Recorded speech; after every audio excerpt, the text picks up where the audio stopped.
Welcome to My Colombia Stories. This one's going to make you question every emergency text you ever get.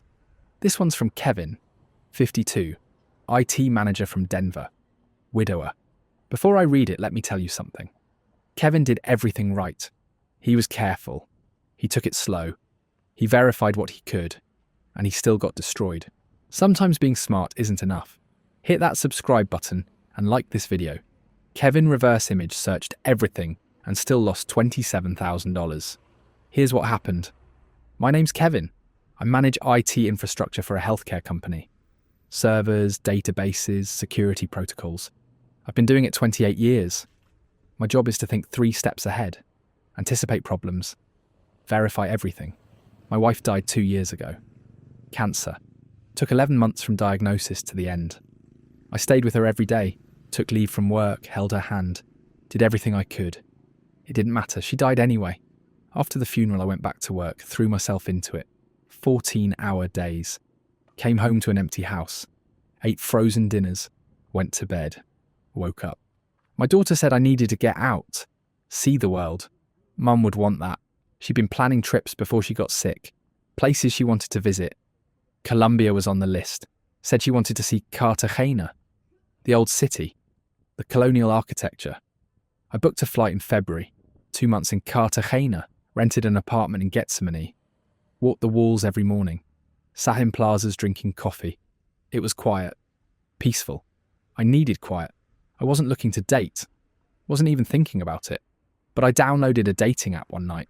Just to see. Just to feel like I was still alive. Matched with Natalia 3 days later. Her profile said she was 34. Teacher.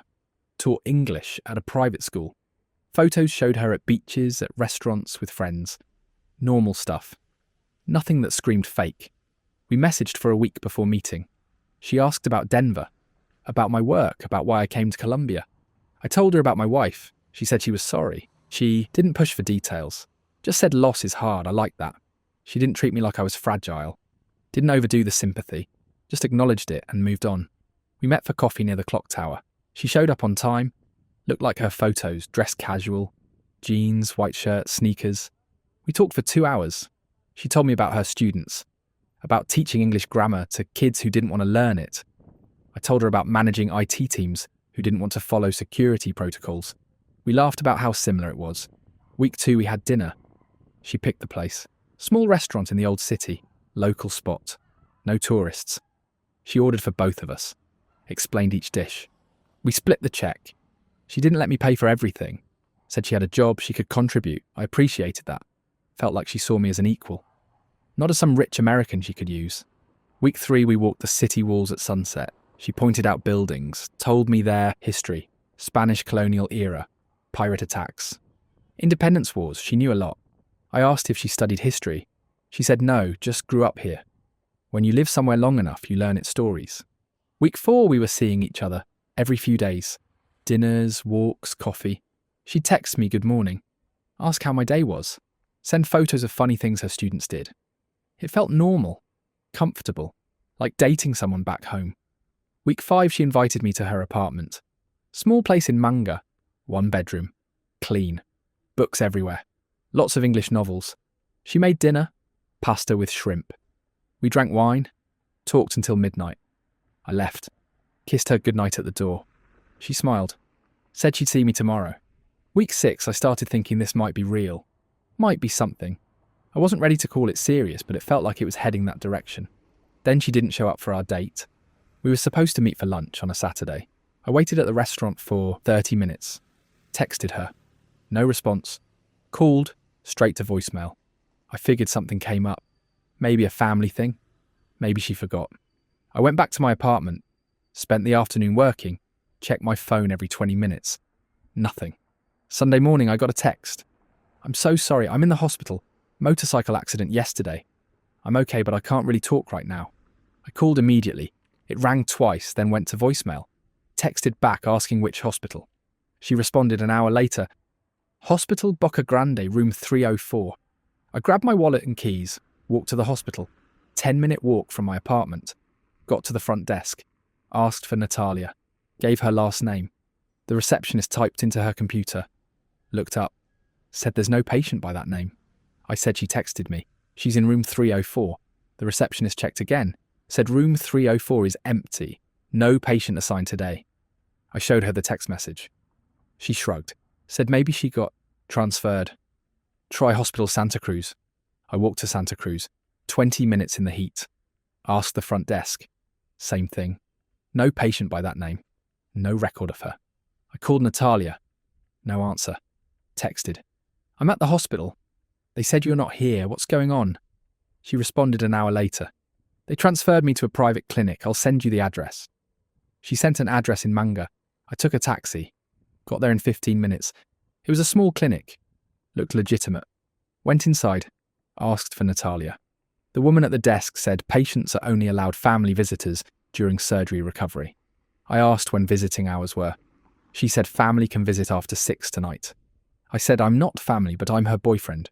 She said sorry, family only. I waited outside until 6. Went back in.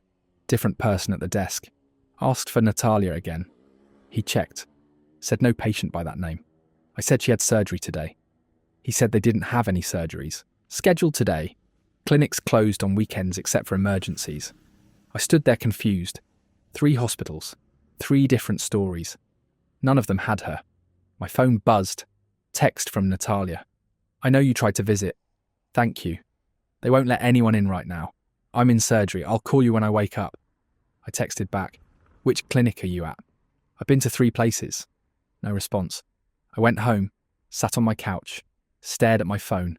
Something was wrong. I could feel it, but I didn't know what yet. Around 9 that night, she texted again. I'm out of surgery. Everything went okay, but the bill's crazy. They want $2,400 before they'll discharge me.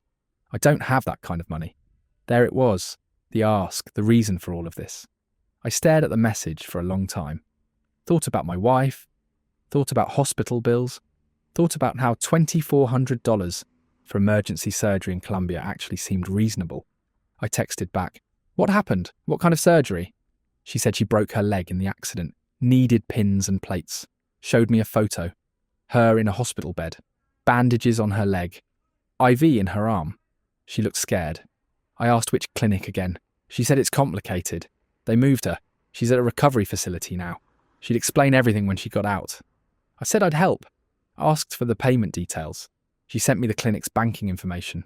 Said they needed it by tomorrow or they'd keep her there until she could pay. I didn't send it that night. Told her I needed to verify it first. She said okay. Said she understood. Said thank you for being here for her. I didn't sleep much. Kept looking at the photo she sent. Kept thinking about the hospitals that said she wasn't there. Kept trying to make sense of it. Monday morning I called the number she gave me for the clinic. It went to a generic voicemail. No name, no message. Just a beep. That's when I knew. That's when I should have stopped. But I didn't. I sent the $2,400. Told myself I'd rather help someone who might need it than ignore someone who actually did. Told myself that's what my wife would have done. She always helped people, even when they didn't deserve it. The transfer went through Monday afternoon. I texted Natalia, told her it was done. She responded immediately. Thank you so much. They're processing the discharge now. I'll call you when I get home. She didn't call. Sent a text that night. Said she was exhausted, in a lot of pain. Would talk tomorrow. Tuesday morning she texted.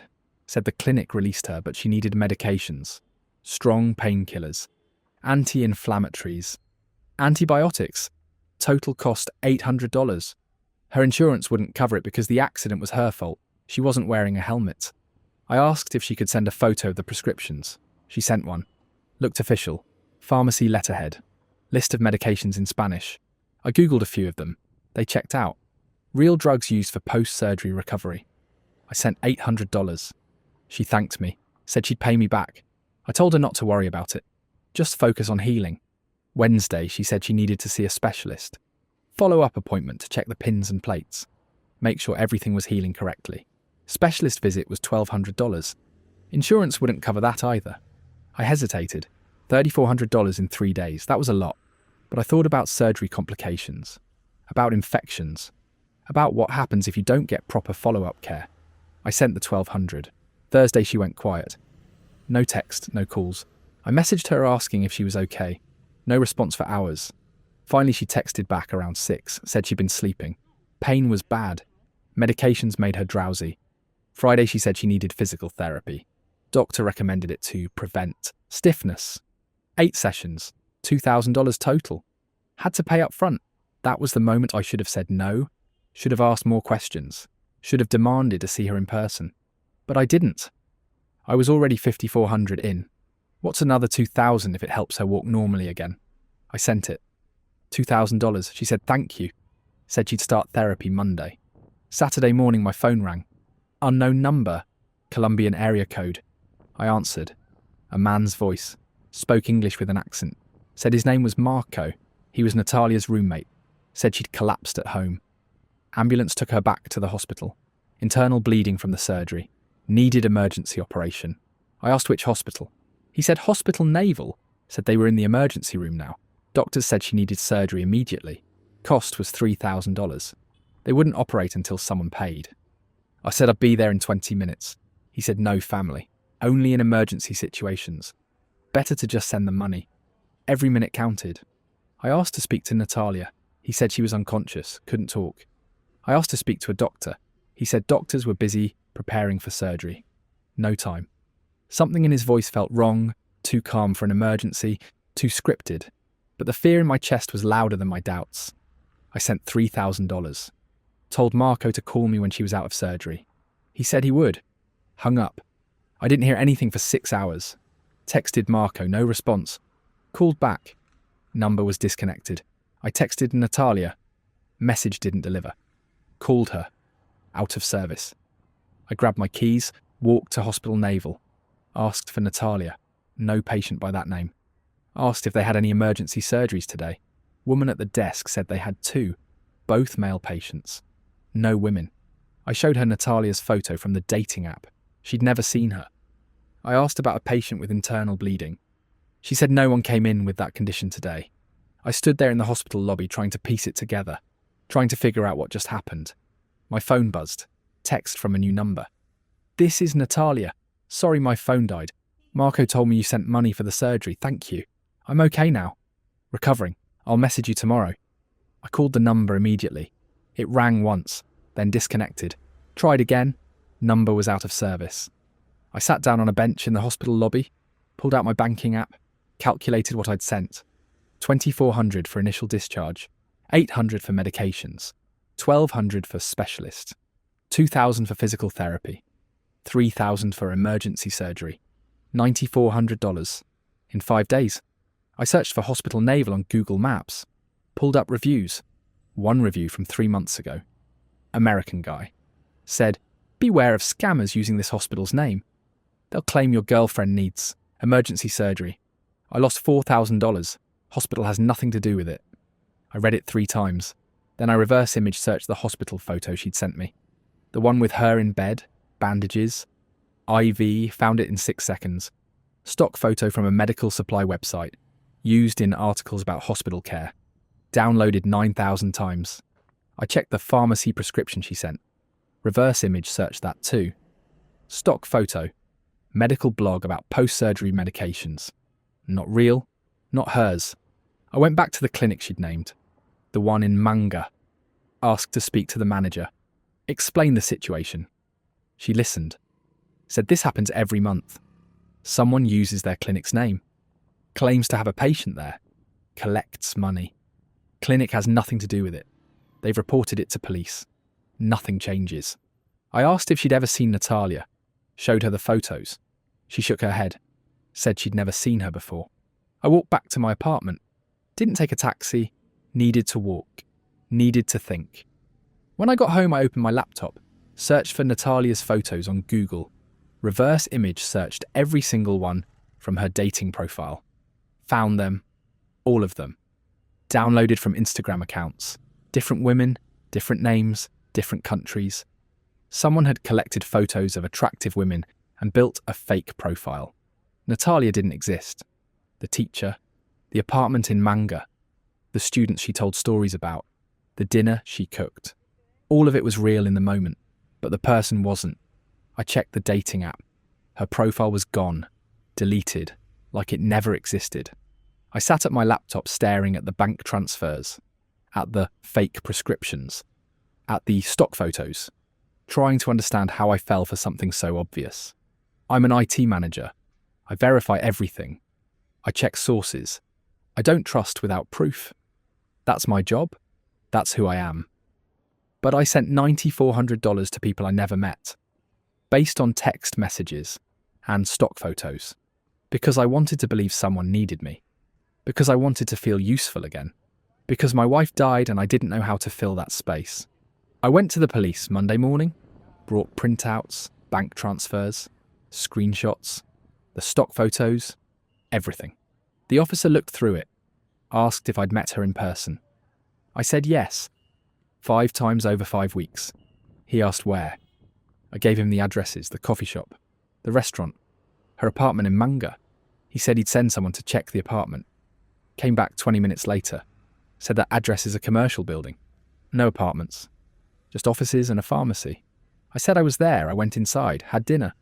He shrugged, said maybe I remembered wrong, or maybe she borrowed someone's place for the night. He took my report, said they'd investigate. I never heard back. My bank said the same thing they always say. Transfers were authorised. No fraud protection. I sent the money willingly. Dispute denied. I tried reporting the dating profile, but it was already gone. Nothing to report. So that was it. $9,400 gone. No recourse, no justice. Just a case number that meant nothing. I stayed in Cartagena another 3 weeks, paid for the apartment through the end of the month. Didn't want to waste that money too. Walked the walls, drank coffee, sat in plazas, tried to process what happened. The thing that bothered me most wasn't the money. It was the dinner. Week 5. She cooked pasta with shrimp. We drank wine, talked until midnight. I kissed her goodnight at the door. That felt real. The conversation felt real. The way she laughed at my stories about IT disasters. The way she explained Colombian history while we walked the walls. All of it felt real. But it wasn't. That woman wasn't Natalia. I don't know who she was. Maybe she works with the scam crew. Maybe they hire actresses. Maybe she does this every week with different men. I went back to that apartment building in Manga, the one the police said was commercial.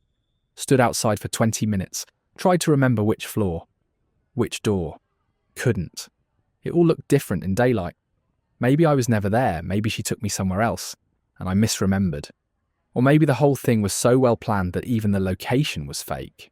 I deleted the dating app, deleted all the messages, didn't want to look at them anymore, didn't want to reread conversations and wonder which parts were scripts and which parts were improvised. I flew back to Denver in early April, got back to work. My team asked how Colombia was. I said it was beautiful, said I needed the time away. They didn't ask more questions. My daughter asked if I met anyone. I said no, kept to myself mostly. She seemed relieved, said she was worried I'd rush into something. I told her she was right. The $9,400 came out of my retirement savings. I've been building that account for 30 years. Now it had a chunk missing. I ran the numbers. If I kept contributing the same amount every month, I'd make it back in about 2 years. If nothing else went wrong. I thought about the prescriptions she sent. I'd Googled those medications, checked if they were real. They were. Real drugs for real post-surgery recovery. That's what made it believable. She didn't make up fake drug names. She used real ones. Did her research. Made it look legitimate. Same with the hospital photos. She didn't use some random picture. She used professional medical stock photos. The kind that show up in healthcare articles. High quality.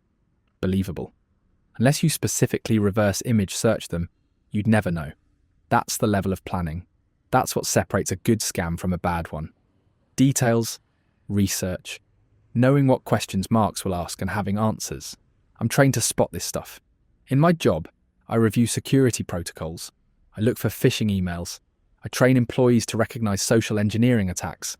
I know the red flags, and I still fell for it. The red flags were there. She wouldn't let me visit the hospital. 3 different locations with 3 different stories. A roommate I'd never heard of suddenly calling about an emergency. Numbers disconnecting immediately after transfers.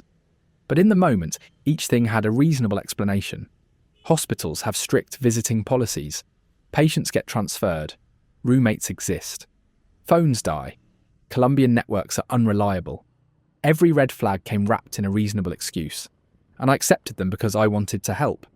Because I'd spent 11 months watching my wife die in a hospital, and I couldn't do anything to stop it. And here was someone I could actually help. Someone I could save. Except she didn't need saving, she needed my banking password. I don't date anymore. Deleted all the apps. Not interested. My daughter says I should try again eventually. Says Mum would want me to be happy. Maybe she's right, but not now. Not yet. I still think about that dinner sometimes. The pasta with shrimp. The wine, the conversation. I remember laughing. Remember feeling like I could be myself. Like I wasn't just the widower, or the IT guy or the dad. Just me. That's what they sell. Not sex, not romance. Connection. The feeling that someone sees you, that someone cares. And once you buy into that feeling, the money part becomes easy. Of course you'll help. Of course you'll send what they need, because they're not strangers anymore. They're someone who matters. The police officer told me something before I left. He said these crews are organised, professional. They have scouts who identify marks. Profiles get built. Attractive women who can pass for late 20s, early 30s. They meet you in person a few times, build trust. Then the accident happens. Always an accident. Car, motorcycle. Something sudden. Something believable. He said they do about 6 of these a month. Mostly target men over 45. Widowers and divorcees. People who came to Colombia alone. People who look lonely. They make about 8 to 10,000 per mark. Sometimes more if the mark has money. It's a business, they have a system. I was just inventory. I keep the bank statements in a folder on my desktop. Don't look at them often, but they're there. A reminder that being smart doesn't make you immune. That loneliness makes you stupid. That wanting to help someone can cost you everything. $9,400 in 5 days. That's what I paid to feel needed again. Some people would say I got off light. Could have been worse, could have sent more. At least I figured it out before Marco asked for another 10,000 for complications. Because he would have. They always do. Keep going until you stop sending. I stopped at 9,400. That's something I guess, not much. But something. That's Kevin's story. This is my Colombia stories. Another one coming at you soon.